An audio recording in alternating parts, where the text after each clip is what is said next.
من الشيطان الرجيم بسم الله الرحمن الرحيم يا أيها الذين آمنوا اتقوا الله حق تقاته ولا تموتن إلا وأنتم مسلمون وقال النبي صلى الله عليه وسلم النكاح من سنتي فمن رغب عن سنتي فليس مني أو كما قال عليه الصلاة والسلام۔ میرے محترم معزز عزیز دوستوں اور بزرگوں، اللہ رب العزت کا بہت ہی بڑا فضل اور کرم اللہ رب العزت نے ہم تمام کو حضور پاک صلی اللہ علیہ وسلم کی امت میں پیدا فرمایا، اور اللہ تبارک و تعالیٰ کا بہت ہی بڑا احسان اور اس کا کرم، اللہ تعالیٰ نے ہم تمام پر ایک احسان یہ فرمایا کہ ہم تمام کو اللہ نے فطرت اسلام پر پیدا کیا، اس پر باقی رکھا۔ اللہ تعالیٰ سے دعا کریں کہ اللہ موت کی آخری سانس تک اللہ ہمارے ایمان کی حفاظت فرمائے۔ میرے محترم عزیز دوستوں، انسان کا دنیا میں آنا بڑا آسان ہے، مگر انسان کا دنیا میں بننا بڑا مشکل ہے۔ جیسے ایک پتھر کو اوپر پھینکا جائے تو کتنی دیر سے جاتا ہے، مگر اوپر سے نیچے بڑی تیزی سے آ جاتا ہے۔ یعنی دنیا میں آ گئے آسانی کے ساتھ، مگر بننا بڑا مشکل ہے۔ بن گیا تو اتنا بڑا مقام کہ اللہ کے عرش سے اونچی اس کی قیمت، اور اگر انسان بن جاتا ہے تو اس کا مقام اتنا اونچا کہ عرش کے اٹھانے والے فرشتوں سے زیادہ اس کی قیمت، اور اگر انسان بن جاتا ہے تو اس کا مقام حضرت جبرائیل سے زیادہ اونچا ہو جاتا ہے، اور اگر انسان نہ بنے تو ایسے گرتا ہے کہ ایک جانور سے بدتر ہو جاتا ہے۔ اسی لیے دنیا میں آنا آسان ہے، بننا بڑا مشکل ہے۔ جب آدمی بننا چاہتا ہے تو شیطان بننے نہیں دیتا، دنیا بننے نہیں دیتی، نفس بننے نہیں دیتا، برا ماحول بننے نہیں دیتا۔ آدمی چاہتا ہے کہ بن جاؤں، مگر آدمی کو محنت کرنی پڑتی ہے۔ اس لیے اتنا بڑا اجتماع، اسی محنت کے لیے یہاں پر پورے مجمع کو جمع کیا گیا ہے، تاکہ انسان اپنے آپ کو اتنا بنائے کہ دنیا سے جائے تو اللہ راضی ہو جائے، اور دنیا سے جائے تو اللہ کے نبی جناب محمد رسول اللہ صلی اللہ علیہ وسلم راضی ہو جائے، اور اس کی ایک ایک فرد کی زندگی اللہ کے اوامر پر اور جناب محمد رسول اللہ صلی اللہ علیہ وسلم کے طریقے پر وہ زندگی گزارنے والا بن جائے۔ یہی اجتماع کا مقصد ہے۔ تمام نبیوں کی یہی محنت تھی، 1.25 لاکھ انبیاء دنیا میں تشریف لائے، تمام نبیوں کی یہی محنت تھی کہ امت کا ایک ایک فرد جہنم سے بچ کر جنت میں جانے والا بن جائے۔ کیونکہ انسان دنیا میں کیوں آیا ہے، آنے کا اس کا کیا مقصد ہے؟ اللہ تعالیٰ قرآن میں فرماتے ہیں وَمَا خَلَقْتُ الْجِنَّ وَالْإِنسَ إِلَّا لِيَعْبُدُونَ، کہ میں نے انسان اور جنات کو اپنی عبادت کے لیے پیدا کیا ہے۔ اور اللہ قرآن میں فرماتے ہیں أَفَحَسِبْتُمْ أَنَّمَا خَلَقْنَاكُمْ عَبَثًا، کیا تم یہ گمان کرتے ہو کہ میں نے تمہیں دنیا میں یوں ہی بیکار پیدا کیا ہے؟ میں نے بیکار پیدا نہیں کیا، مقصد ہے میرا دنیا میں بھیجنے کا کہ دنیا میں وہ زندگی گزارو جو اللہ نے آپ کو زندگی گزارنے کا طریقہ بتایا ہے، اور ایسی زندگی گزارنا ہے جس زندگی کو جناب محمد رسول اللہ صلی اللہ علیہ وسلم نے قیامت تک آنے والے انسانوں کو بتایا ہے کہ زندگی اس راستے سے منزل ملے گی، اور قبر سے لے کر جنت میں جانے تک تمہیں راحت ملے گی۔ یہ حضور نے قیامت تک آنے والے انسانوں کو یہ سمجھایا ہے۔ یہ نبیوں کی محنت ہے۔ اللہ تبارک و تعالیٰ نے آخری نبی کی امت میں پیدا فرما کر اتنی بڑی ذمہ داری دی ہے۔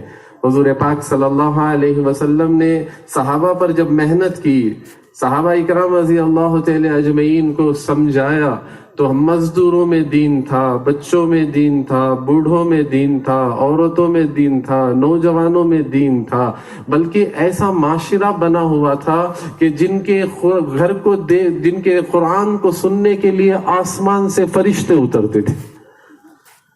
ایسا پاکیزہ ماحول تھا، ایسا پاکیزہ زندگی تھی کہ قرآن سننے کے لیے آسمان سے فرشتے اترتے، اور فرشتوں کو ان کے گھر ایسے نظر آتے جیسے دنیا والوں کو آسمان کے ستارے نظر آتے ہیں، اس طریقے سے وہ گھر نظر آتے تھے۔ ایسا پاکیزہ ماحول تھا۔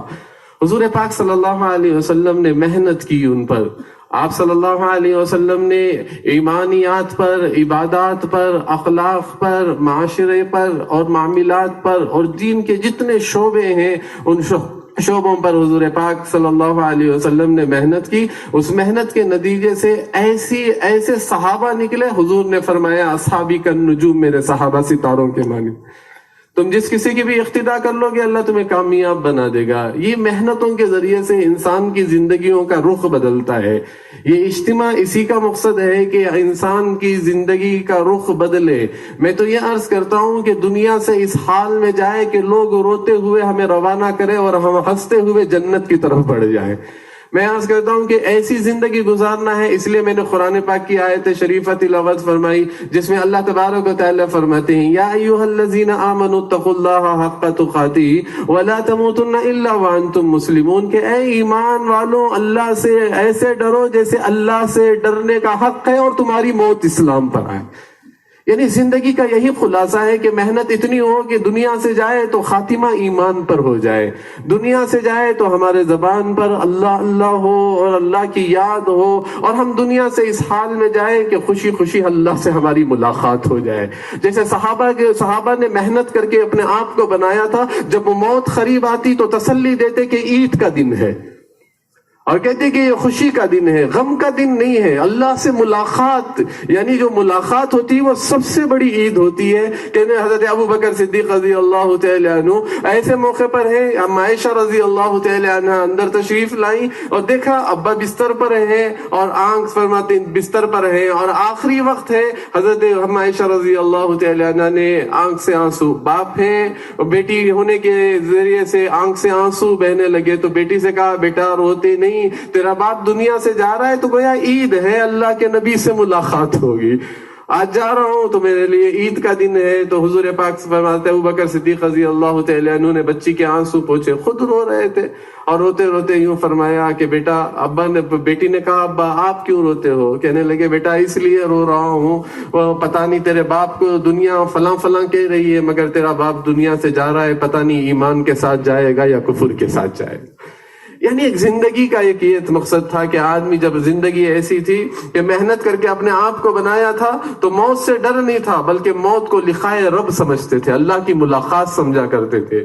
تو یہ دعوت کی مبارک محنت اسی مقصد کے لیے ہے کہ اتنی محنت ہو جائے کہ ہم دنیا کے اندر ایسے بن کر جائیں کہ ہمارا اللہ ہم سے راضی ہو جائے. 1.25 لاکھ نبیوں کی محنت، صحابہ کی محنت، قطب و ابدال اولیاء اکرام کی محنت، وہ یہی محنت تھی کہ امت کا ایک ایک فرد جہنم سے بچ کر جنت میں جانے والا بن جائے. اور امت کا فرد جہنم سے بچ کر جنت والا کب جائے گا؟ جو معاشرہ حضور نے مدینے میں قائم کیا تھا ہماری بستیوں میں قائم ہوگا تو انشاءاللہ ہر گھر میں آپ کو ولی ملے گا اور ہر گھر میں آپ کو قطب و ابدال ملیں گے. تو اس کے لیے یہ سب اجتماع اسی کا مقصد ہے تاکہ اس کے ذریعے سے امت کے اندر دین آئے، امت کے اندر دین کا شوق آئے، اللہ سے تعلق بڑھے، اللہ سے محبت بڑھے، اللہ تبارک و تعالیٰ کی اطاعت میں اور جناب محمد رسول اللہ صلی اللہ علیہ وسلم کے طریقے پر زندگی گزارنے والا بن جائے.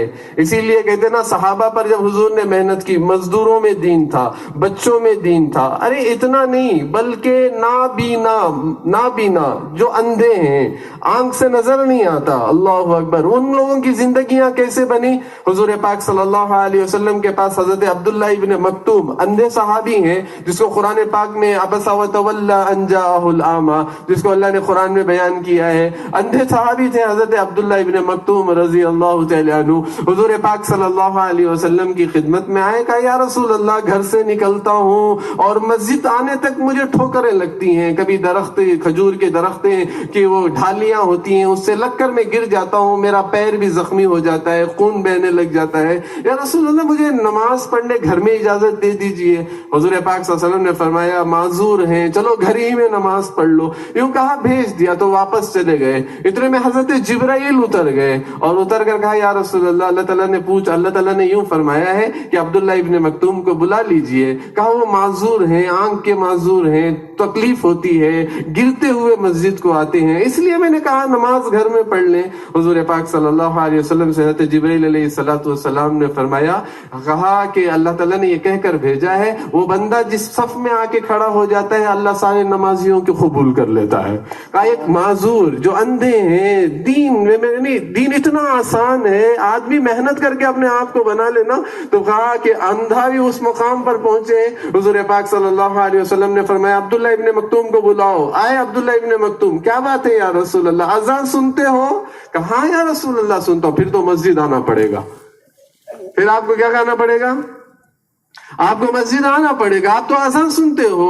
حضرت نے جب یہ کہا یا رسول اللہ صلی اللہ علیہ وسلم ٹھیک ہے میں آ جاؤں گا, حضور پاک صلی اللہ علیہ وسلم صحابہ سے فرمایا دیکھو یہ عبداللہ ابن مکتوم چوٹ کھا کے آتے ہیں, ایک رسی باندھ دو گھر سے ان کے مسجد تک, رسی پکڑتے ہوئے آئے, یہ نہ گرے, چوٹ نہ لگے, نہ گرے اور چوٹ نہ لگے, اور رسی کو باندھا. ایک مرتبہ آئے رسی پکڑتے ہوئے, ایک دفعہ گرے پھر کھڑے ہو گئے, دوسری دفعہ گرے پھر کھڑے ہو گئے, تیسری دفعہ پر گرے تو کسی نے تھام لیا ہاتھ اور کھڑا کر دیا. انہوں نے پوچھا, آنکھ سے معذور تھے, کہنے لگے کس نے مجھے سہارا دیا, میرے گرنے سے کس نے مجھے بچایا؟ آواز پہلے میں بھی نہیں. دوسری مرتبہ پوچھا کس نے بچایا؟ خاموش. تیسری دفعہ کس نے بچایا؟ خاموش. تو فرماتے ہیں کہ تیسری دفعہ میں کہا میں شیطان ہوں. انہوں نے کہا میں شیطان ہوں. کہا تو نے مجھے بچایا. کہنے لگا جب تو پہلے گرا تو اللہ نے تیرے گھر کی مغفرت کر دی, جب تو دوسری مرتبہ گرا تو اللہ نے تیرے نسلوں کی مغفرت کر دی. میں ڈر گیا تیسری مرتبہ اگر تو گرے گا تو پتہ نہیں اللہ پوری امت کی مغفرت کر دے گا. یہ معذوروں کا دین تھا جو اللہ کے بالکل قریب تھے. یہی اصل مقصد ہے کہ اللہ تبارک و تعالیٰ نے وہ ساری, دیکھیے صحابہ کی جو آنکھ وہ آنکھ ہماری, صحابہ کی جو زبان وہ زبان ہماری, جو صحابہ کے ہاتھ وہ ہاتھ ہمارے, جو صحابہ کے پیر وہ ہمارے پیر. ہمارے اور صحابہ کے درمیان کوئی فرق نہیں ہے سر کے بال سے لے کر پیر کے ناخن تک. بس فرق اتنا ہے کہ انہوں نے اپنے سر کے بال سے لے کر پیر کے ناخن تک کو اللہ کے حکم کے اور نبی کے طریقے پر لگا دیا تھا, اور ہم نے اس طریقے کو بھلا دیا. یہی ہمارا فرق ہے, اور اللہ کے نزدیک قابل قبول ہوئے.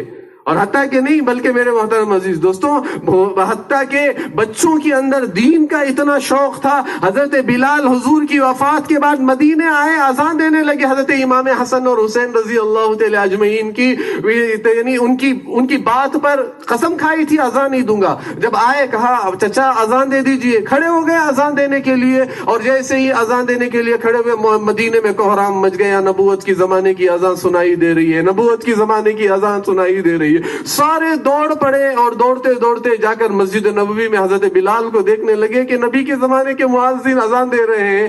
اور حتیٰ کہ عورتیں تک باہر آئی تو گود میں ایک چھوٹا سا بچہ ہے, وہ اپنی اماں سے پوچھتا ہے کہ اماں بلال آ گئے, حضور کب آئیں گے؟ حالانکہ بچوں کے تک اندر ایک ایسا ماحول بنا ہوا تھا کہ بچوں کے اندر اللہ کی محبت, اور بچوں کے اندر دیہاتی کا ایک نوجوان آدمی مدینے میں داخل ہوتا ہے, پوچھتا ہے کہ کیا وحی اتری, جبرائیل کیا آیتیں لے کر آئی, حضور نے کیا حکم دیا؟ ایک نے کہا آج اللہ نے قسم کھائی ہے. تو وہ دیہاتی کہتا ہے کون کم بخت ہے جس کو میرے اللہ کو قسم کھانی پڑی اس کے لیے؟ دیہاتیوں کے اندر, بچوں کے اندر. حضور پاک صلی اللہ علیہ وسلم مدینہ منورہ جا رہے تھے, سامنے ایک چھوٹا سا بچے نہیں, سامنے ایک یتیم بچہ کھڑا تھا. حضور پاک صلی اللہ علیہ وسلم نے پوچھا بیٹا تم عیدگاہ نہیں جاؤ گے؟ کہا نہ میری ماں ہے نہ میرا باپ ہے, میں یتیم ہوں. حضور نے اپنے بچے کو اٹھایا اور سیدھے گھر لائے, اسے پانی نلوایا, کپڑے پہنوائے, اور عید کے میدان میں گئے. امام حسن ایک انگلی میں, ایک ہاتھ میں امام حسن ہے, ایک ہاتھ میں امام حسین رضی اللہ تعالیٰ عنہ لے کے جا رہے, اور وہ بچہ یتیم بچہ حضور کے کندھوں پہ بیٹھا ہوا ہے. اور حضور پاک صلی اللہ علیہ وسلم جب مدینہ منورہ کے عید کے میدان میں پہنچے ہیں تو سارے بچے جمع ہو گئے, انصار مدینے کے سارے چھوٹے چھوٹے بچے جمع ہو گئے, اور وہ یتیم کو دیکھا کہ حضور کے کندھوں پہ بیٹھا ہے. ایسا ان بچوں میں دین تھا, ایسی محنت ان کے ماں باپ نے بچوں میں کی تھی, عورتوں میں, اور ایسی محنت ہوئی تھی. وہ چھوٹے چھوٹے بچے حضور کو دیکھ کر کہہ رہے کاش آج ہمارا باپ بھی نہ ہوتا تو ہم بھی حضور کے کندھوں پہ بیٹھتے. یعنی ایک ایسا معاشرہ بنا ہوا تھا. جہاں لوگ گلیوں سے گزرتے تھے تو اسلام سمجھ میں آتا تھا، جہاں صحابہ گزرتے تو لوگوں کو قرآن سمجھ میں آتا تھا، جہاں جن کی تعریفیں آسمانوں میں ہوا کرتی تھی۔ یہی اجتماع کا مقصد ہے، ہم میں وہ ساری صلاحیتیں ہیں، ہم میں وہ ساری چیزیں موجود ہیں، بس محنت کر کے اپنے آپ کو بنا لیں گے، کل اللہ انہی کے صف میں اللہ ہمیں کھڑا فرمائیں گے۔ یہ ہے اصل دعوت کی مبارک محنت، جو نبیوں نے محنت کی کہ امت کا ایک ایک فرد جہنم سے بچ کے جنت میں جانے والا بن جائے اور صفات والا بن جائے اور اللہ کا مقرب بن جائے، اللہ سے تعلق ہو جائے، اللہ سے اس کی محبت آ جائے، اللہ کے حکموں کو پورا کرنے والا بن جائے، نبی پاک صلی اللہ علیہ وسلم کے طریقے پر زندگی گزارنے والا بن جائے۔ ایسی زندگی گزاری ہے۔ اسی لیے میرے محترم عزیز دوستوں، اللہ کے نبی سرکار دو عالم صلی اللہ علیہ وسلم نے ایک پاکیزہ معاشرہ بنایا تھا، مدینہ منورہ کا ایسا معاشرہ، اللہ اکبر۔ آج بھی میرے محترم عزیز دوستوں اس مدینے کی فضائیں ایسی ہیں، کسی نے ایک مرتبہ کہہ دیا مدینے کا دہی کھٹا ہے، حضور نے خواب میں کہا مدینے سے نکل جا، تو نے میرے شہر کے دہی کو کھٹا کہا ہے، تو کہتے ہیں کہ اتنا جملہ کہنا تھا، یہ کہا تو نے میرے مدینے کے شہر کی دہی کو کھٹا کہا ہے۔ اب وہ بہت پریشان حال ہوا اور پھر اس نے خواب میں حضرت امیر حمزہ رضی اللہ تعالیٰ عنہ کو دیکھا، کہا حضور نے کہہ دیا ہے مدینہ چھوڑنے کے لیے، کیسے جاؤں؟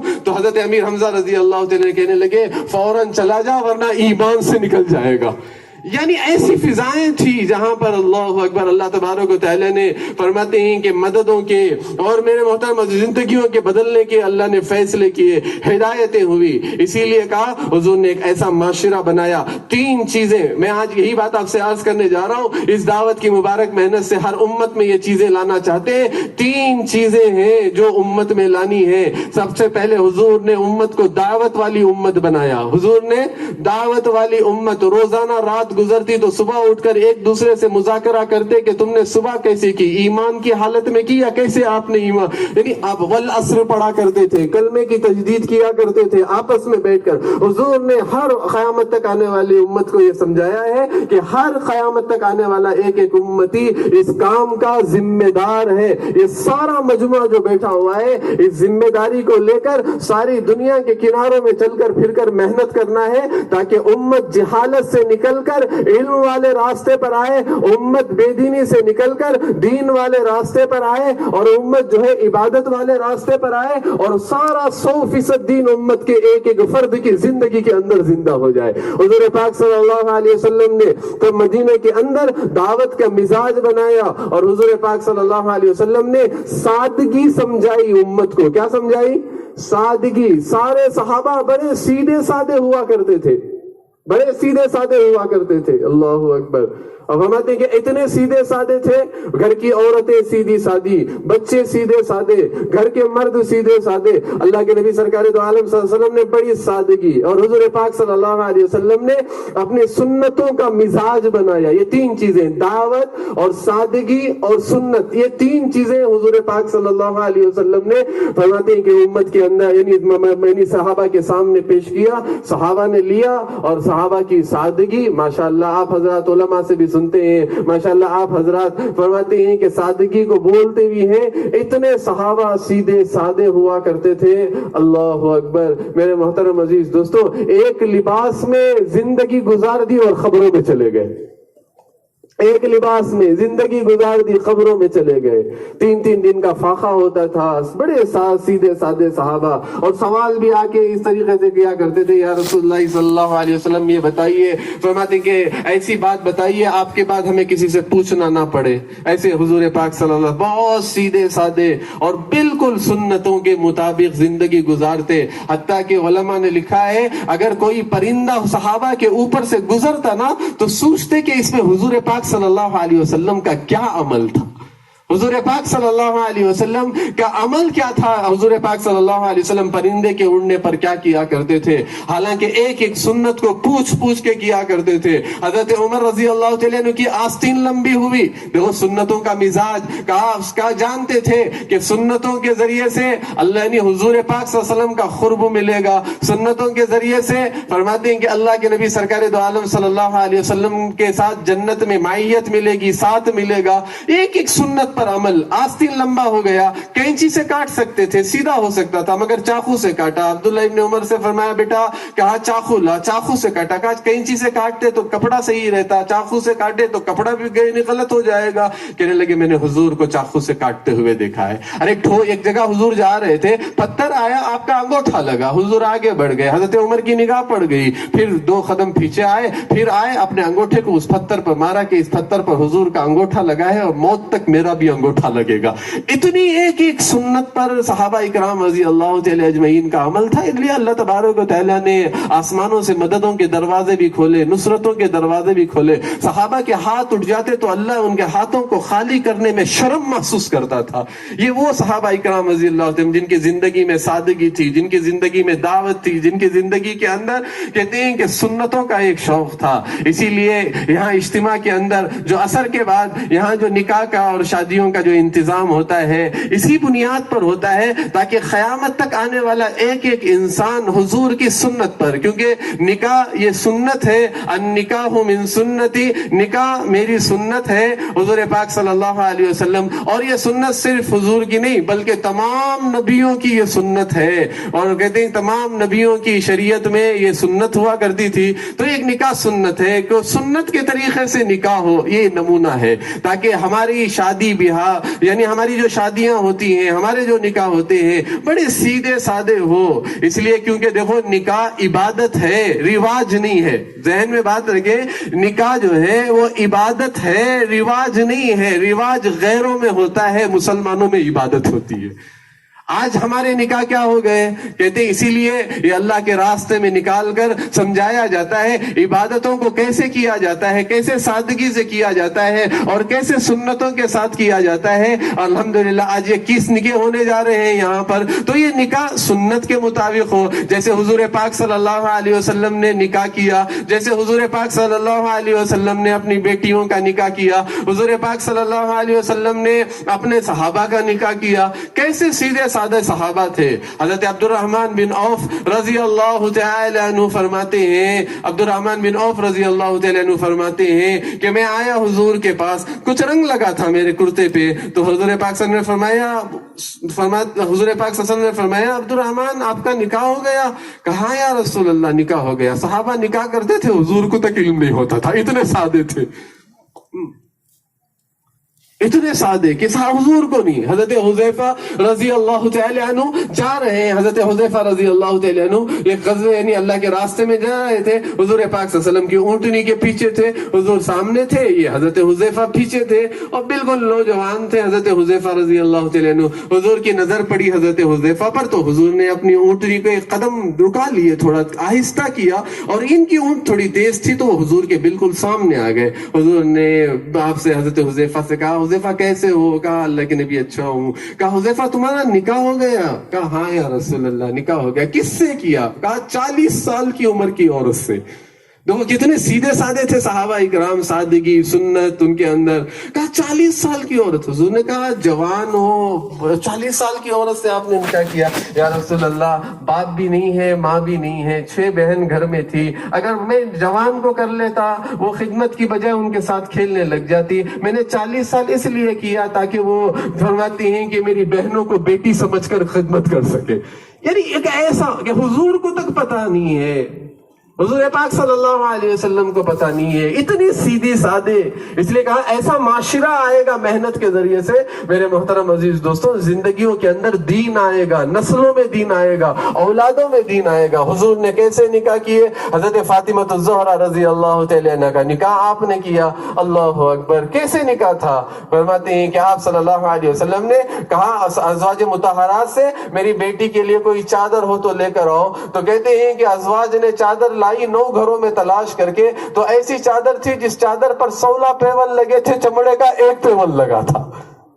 حالانکہ حضور کی ایسی پیاری بیٹی حضرت فاطمہ الزہرا رضی اللہ تعالی عنہ، جن کے استقبال میں حضور پاک صلی اللہ علیہ وسلم کھڑے ہو جایا کرتے تھے، پیشانی پہ بوسہ دیا کرتے تھے، بڑا پیار تھا حضور پاک صلی اللہ علیہ وسلم کو. بیماری میں ہے، آئے اندر تو کہتے ہیں کہ حضور پاک صلی اللہ علیہ وسلم کو اٹھا نہیں جا رہا تھا، مرض تھا، حضور پاک صلی اللہ علیہ وسلم کو اٹھا نہیں جا رہا تھا، بڑی محبت بیٹی اور باپ کے درمیان، اٹھا نہیں جا رہا تھا. تو حضرت فاطمہ رضی اللہ تعالی عنہ سینے پہ پڑ گئی، رونے لگی. حضور پاک صلی اللہ علیہ وسلم نے فرمایا بیٹی روتی نہیں، کان کھینچا اور کچھ گنگنایا اور ہنسنے لگی. ہم عائشہ کہتی مجھے برا لگا ایسے حال میں یہ ہنس رہی ہیں. اس کے بعد پوچھا، مجھے بڑا درد ہوا، میں مرتبہ پوچھا، کہا تم نے کیوں ہنسا تھا؟ میں نے کہا حضور نے کان میں کہا بیٹی غم نہ کر، سب سے پہلے ملاقات تو مجھ سے کرے گی، یعنی خاندان میں سب سے پہلے تو میرے پاس آئے گی. میں سمجھ گئی کہ ان قریب میں بھی اللہ سے ملنے والی ہوں، باپ سے میری ملاقات. اتنا پیار تھا، خوش ہو گئی کہ اپنے باپ سے میری جلدی ملاقات ہوگی. اتنا پیار.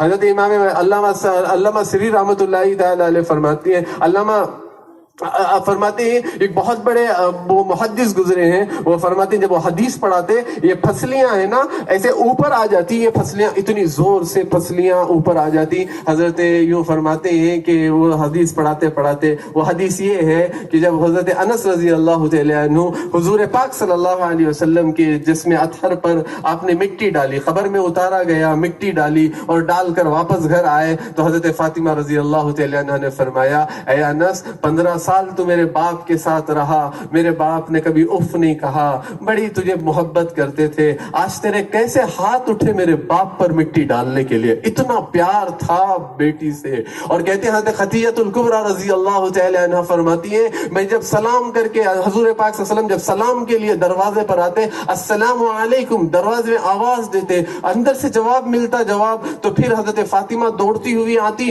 حضور کے دروازے پہ کھڑی ہوئی تھی. حضور جب تک اندر نہیں آتے، حضرت فاطمہ جب تک باہر نہیں آ جاتی، انگلی پکڑ کے اندر آتے. چھوٹی تھی 6 سال کی عمر کی، بڑی بڑی باتیں پوچھتی. ایک مرتبہ فرمایا بیٹی حضرت فاطمہ رضی اللہ تعالی عنہ نے فرمایا، کہا ابا میں اللہ کو دیکھنا چاہتی ہوں. حضور مسکرائے، گودی میں بٹھا لیا اور فرمایا بیٹا ایک وقت آئے گا کہ جنت میں تیری دیدار کے لیے اللہ آئے گا. کہا وہ ایسی پیاری بیٹی. اللہ اکبر. فرماتے ہیں کہ جن کے لیے جن کی مسکراہٹ سے جنت روشن ہو جائے گی، جن کے مسکرانے سے جنت روشن ہو جائے گی. حضور نے ایسا نکاح کیا کہ چادر اڑائی تو 16 پیون لگے ہوئے ہیں.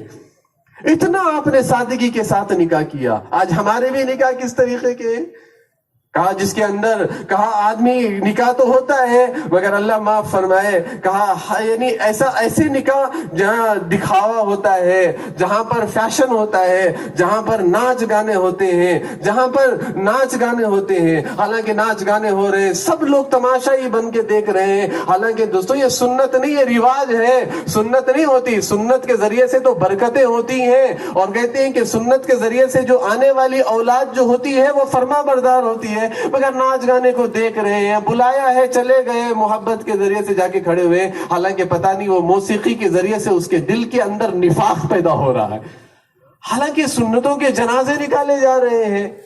میں آپ سے یہی بات عرض کرتا ہوں کہ بالکل میں کہہ رہا ہوں اتنے سیدھے سادے نکاح ہو، مسجد میں اعلان ہو. فرماتے حضور نے فرمایا سب سے بہترین نکاح وہ ہے، برکت والا نکاح وہ ہے جو آسان ہو. آسانی کا مطلب کیا ہے؟ علماء نے 2 باتیں بتائی ہیں، وقت کم ہو، خرچ کم ہو. 2 باتیں بڑی آسان بتائی ہیں، وقت کم ہو، خرچ کم ہو. کہا یہ اصل سادگی والا نکاح ہے. آج نہیں ہے، وقت دیکھ لو اور فرماتے ہیں کہ یعنی خرچ دیکھ لو. اللہ اکبر. اتنا اسراف ہو رہا ہے. میں آج تو اللہ معاف فرمائے ساری چیزیں سجائے رکھی جاتی ہیں، کار ہے، موٹر ہے، یعنی لباس ہے، بیرو ہے، پلنگ ہے، برتنیں ہیں، ساری چیزیں، اور سارے گاؤں والوں کو دکھاتے ہیں. آپ کو یہ پتا نہیں چلتا کہ کوئی غریب بچی جب اس کے گاؤں سے گزرتی ہو تو اس کے دل پر کیسے گزرتا ہوگا. ارے کتنے دل توڑو گے آپ ان یتیم بچوں کے جو آپ کی شادیوں میں سے گزریں گے. کبھی آپ نے خیال کیا کہ ان کے دل میں کیا گزرا ہوگا؟ کبھی جھانک کے دیکھو ان کی زندگی کے اوپر. وہ کیسے کھا رہے ہیں. ارے کاش اگر مسجد کے اندر نکاح ہو گیا, جو آپ کے پاس اللہ نے مال دیا وہ دین کی محنت میں خرچ کرتے, یا تو کہا یا تو کسی غریب کی شادی میں لگاتے, یا کسی کی فرماتے ہیں کہ یتیم کی بچی کی شادی کرا دیتے. کتنا بڑا مقام ملتا آپ کو, کتنا بڑا مقام ملتا. ایک اخبار میں آیا تھا, ایک باپ نے اپنی بیٹی آئی دوڑتی ہوئی, پڑوس میں دیکھا ایک باپ نے اسے بڑی اچھی بنگڑیاں دلائی ہیں. باپ نے جب دیکھا بڑی اچھی بنگڑیاں بنوائی ہیں, باپ نے بنائی تھی, وہ بچی غریب بچی جو ہے نا وہ گھر گئی تھی, دیکھا بنگڑیاں اچھی ہیں, باپ کے پاس آئی. اسے مزدور تھا بیچارہ, کولی کرنے والا بندہ, باپ کے پاس آئی, ابا مجھے بھی بنگڑیاں. بچے ضد کرتے ہیں نا, مجھے بھی بنگڑیاں, مجھے بھی بنگڑیاں, مجھے بھی بنگڑیاں. حضور پاک فرمایا نہیں, وہ باپ نے اسے بچی کو سمجھایا اگلی بار دلاؤں گا. بچی ضد کرنے لگی, کھینچ کے تماچا مارا, پتہ نہیں کیا ہو گیا, کمرے میں گئی اور دروازہ نہیں کھولی. تھوڑی دیر کے بعد دروازہ توڑ کے اندر گئے تو پھنکے پر سولی لگا لی بچی. تو بچی کا انتقال ہو گیا. باپ نیچے اتارا, عید کے دن نماز جنازہ پڑھی گئی. دوسرے دن مزدوری کر کے وہ باپ اس چوڑی یعنی اس دکان پہ جاتا ہے, چوڑیاں لیتا ہے اور خبر کے پاس جا کر کہتا ہے بیٹی اٹھ جا, یہ چوڑیاں لے کے آیا ہوں, پہن لے, واپس آ جا. کہا آج کتنے ایسے غریب ہیں, میں آپ سے عرض کرتا ہوں جن کے دلوں کو آپ نے دکھایا. بیچارے کیا سوچتے ہیں, بیچارے ان کے دلوں میں کیا گزرتا ہے.